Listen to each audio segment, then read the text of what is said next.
것은 달콤해 오렌지는 상큼해. Hello mga person! Welcome back to my vlog. At syempre, before tayo mag-start, gusto ko lang magpasalamat sa lahat ng mga nag-subscribe sa aking YouTube channel. At syempre, thank you so eto much. na po ngayon ang ating subscribers. Maraming salamat once again. Maraming salamat sa inyo. At ngayon mga person, ang isi-share ko po sa inyo ay bibili tayo ng pastil. At dito lang po yun sa Gagalangin. Dinayo natin yung Gagalangin para lang sa masarap na pastil. Alam nyo ba mga person, ang pastil na ito ay kilala dito sa Gagalangin. At syempre, marami dito ang dumadayo para lang sa napakasarap na pastil na ito. Alam nyo ba, nakita ko na rin to sa YouTube na nag-viral tong kainan na to kasi bukod sa mura na abot kayang presyo, ay napakasarap po.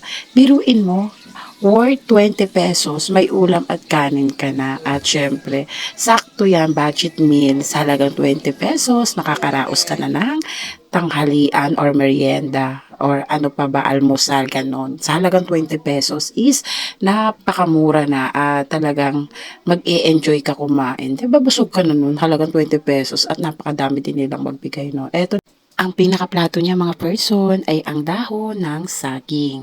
Ayan, 'di ba ang sarap kumain lalo na pagka pinakaplato mo ay dahon ng saging.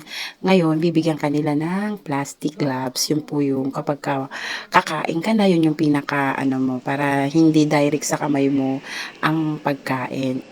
'Di ba? Sulit na sulit talaga ang 20 pesos mo. Kaya ano pang hinihintay nyo mga person? Dayuhin na ang Gagalangin para makatikim din kayo ng pastilan sa Gagalangin. Yan nga, after a few minutes later, eto na po ang resulta niya. Ayan mga person, ayan. Ayan yung sinasabi ko sa inyong plastic gloves. Yan yung ilulusot sa kamay. And then, ready to eat na. Yun lang mga person. Salamat sa panonood. Thank you for watching. See you next vlog. Bye! Oh, thank you so much.